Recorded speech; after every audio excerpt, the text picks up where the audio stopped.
This is the Late Round Podcast with your host, JJ Zacharisa.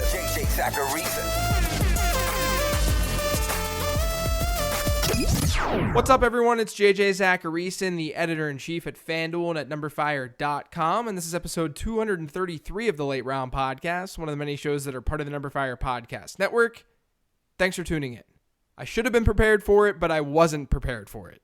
On Wednesday, I went to Twitter and I tweeted out my top 10 running backs and wide receivers based on what my projections are saying. Now, as I said in the tweet, I emerged from my mom's basement with finished projections, so I decided to share what those projections said. And as is usually the case, I got crushed. One person was mad at me that both Vikings receivers weren't in the top 10. Now, I can understand that to a degree, I guess, and the projections currently have them as top 15 wideouts, so it's not like they're far off. Another account quote tweeted the list and said that I was part of the national media who seemed to underrate T.Y. Hilton. T.Y. Hilton, for what it's worth, is the wide receiver 11. But here's where it got weird. There was also a group of Packers fans who were relentlessly hitting my mentions about Aaron Jones. And it was because Aaron Jones liked my tweet, so people saw it. And somehow, of all the players in the NFL, people were calling me an Aaron Jones hater. What a world we live in.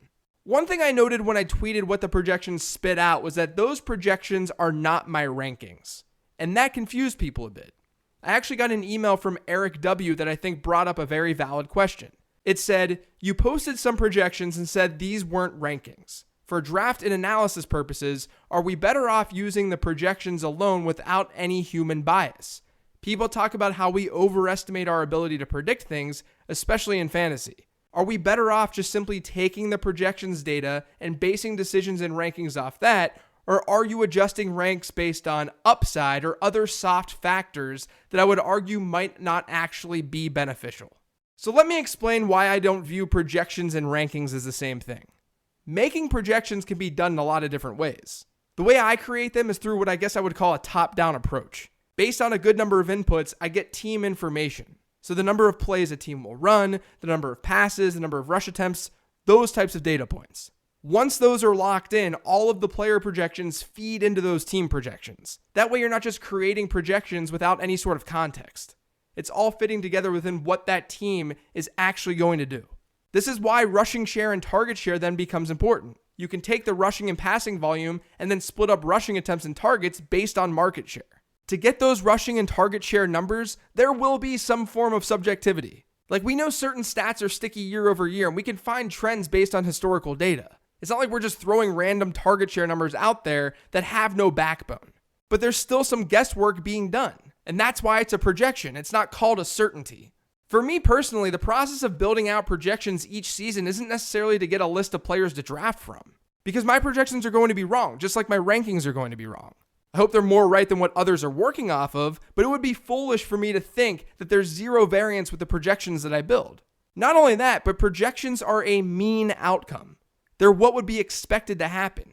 At the end of Eric's email, he says, "Or are you adjusting ranks based on, quote, upside or other soft factors that I would argue might not actually be beneficial?" So with something like upside, which gets thrown around a lot, I actually think it does matter. It matters quite a bit. What upside is basically telling us is a player's realistic maximum ceiling. And when we're projecting something, we're only getting a player's realistic average. And when we're looking at how many points a player is going to score across a season, that floor and ceiling equation matters. And let's not confuse this with how a player is scoring those points in a given week.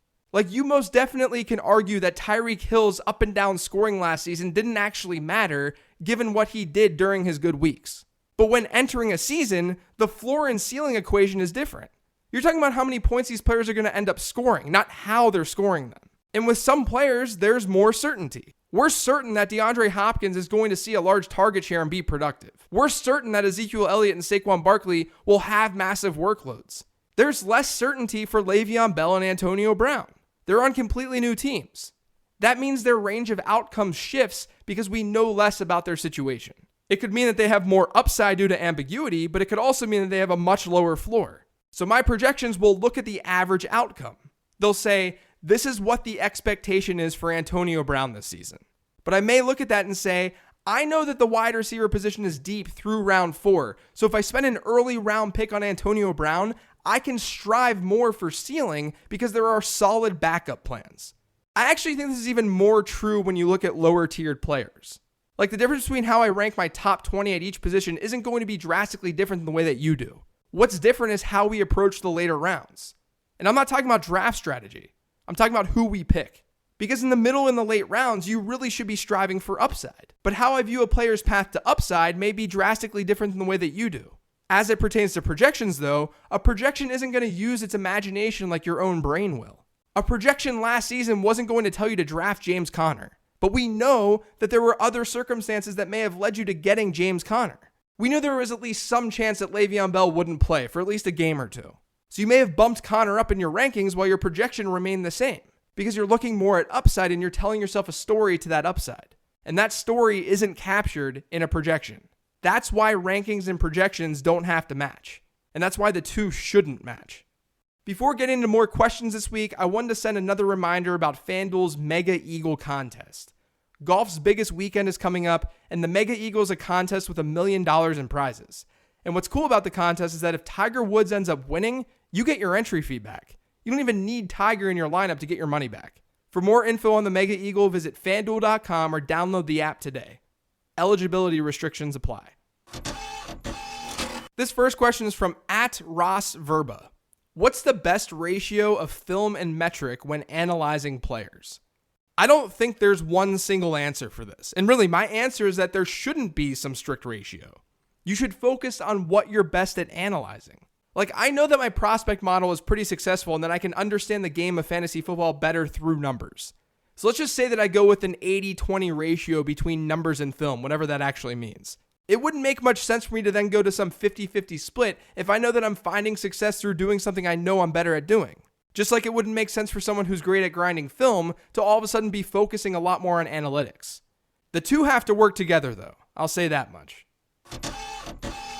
This next question is from @FFPolTsunami. How do you treat this year's rookie draft? Do you use your firsts to trade for unknown assets? Or do you love this year's rookie picks? I have the 104 for context. As is usually the case, it depends on your situation, but I'll brain vomit some thoughts about this class and rookie pick valuation this season. So first off, I think from strictly a talent standpoint, this class is very flat at both running back and wide receiver, meaning there aren't many obvious standouts. The wide receiver class is pretty strong though. Not a huge fan of the running back class, but the wideout class is good. That would intuitively mean that I'm a big fan of trading back in order to get more picks within this class. If it's deep but not top heavy, that would make sense. But I will say I think a lot of people are viewing it the way that I do. And once the NFL draft is over, we're going to have more clarity.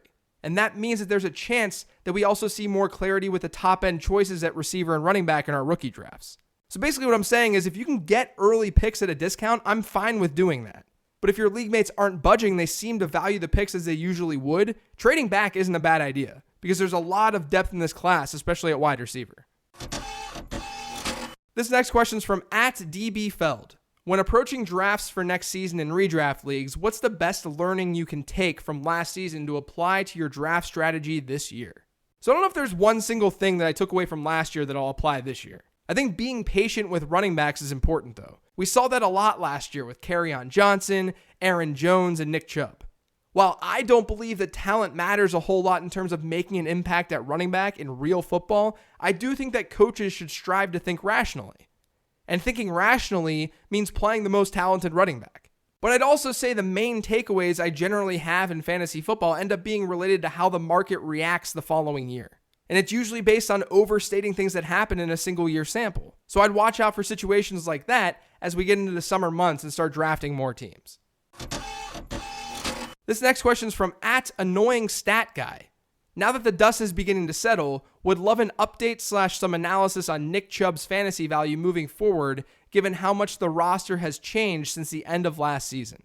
Yeah, so when I sent the tweet about my top 10 running backs and receivers, or what my projections said, Nick Chubb wasn't on the list. And there was a little bit of backlash from that. When Kareem Hunt signed with Cleveland, I sort of figured that more people would assume that he was going to play a big role. But it seems like they don't think that. After the 8-game suspension is over, I would be shocked if Kareem Hunt has absolutely zero role in that offense.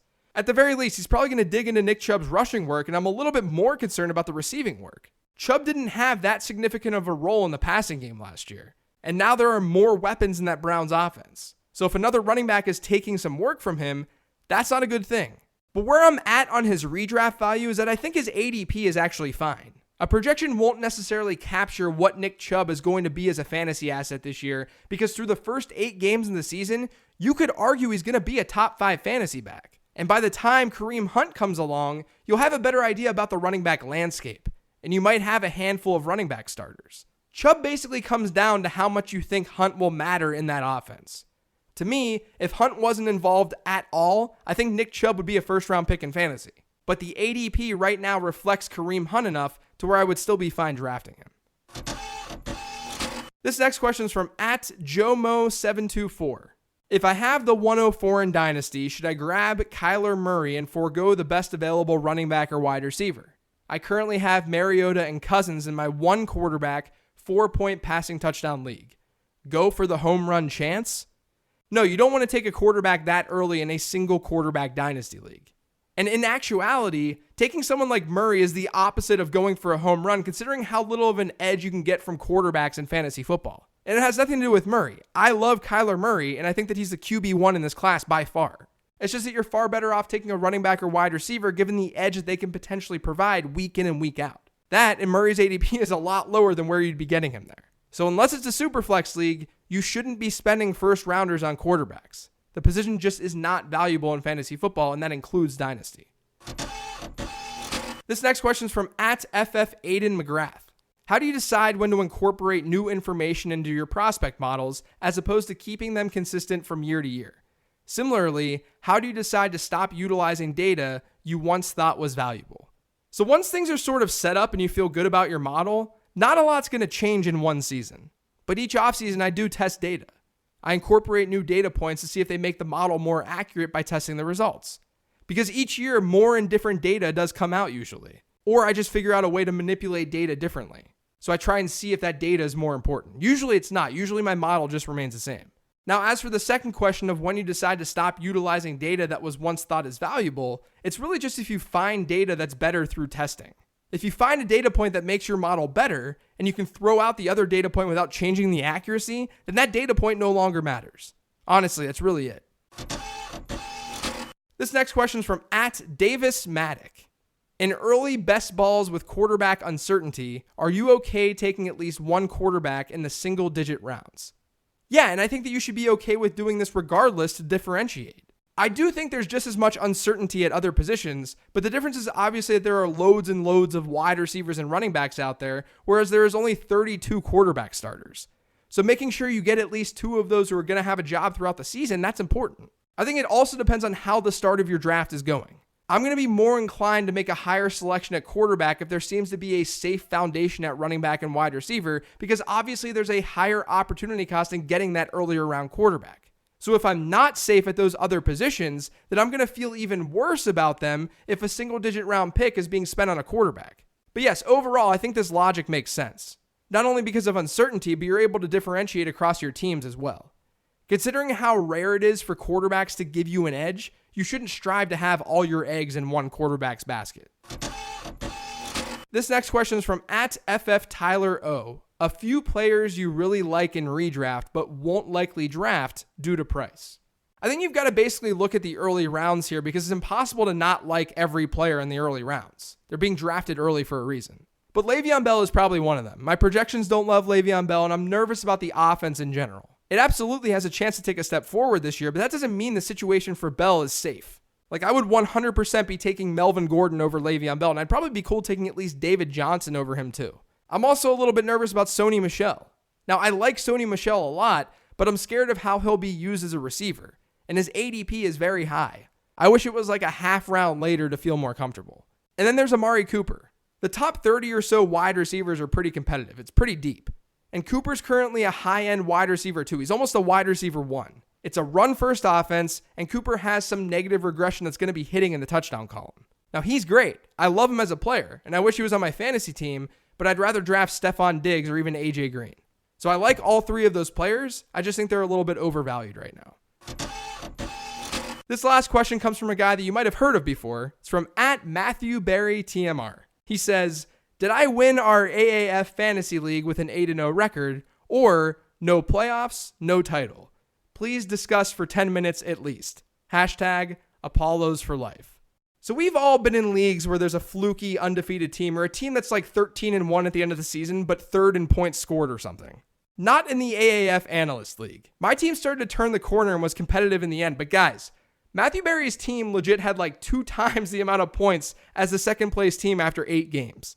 It wasn't even close. So if the 8-0 record came with a point total that was just a little bit better than the second place team, I think that we would have an argument. But considering this team was basically the New England Patriots versus the rest of the AFC East, we can safely crown Matthew Berry as the AAF League champion. That's going to do it for today's show. Thanks to all of you guys for listening. If you've yet to subscribe to the Late Round Podcast, make sure you are by searching for it on iTunes, Google Play, SoundCloud, TuneIn, Stitcher, and Spotify. And if you're on iTunes, please do me a favor and leave a rating and review. It goes a really long way. I'm also on Twitter @LateRoundQB. Thanks, everyone. Enjoy your weekend.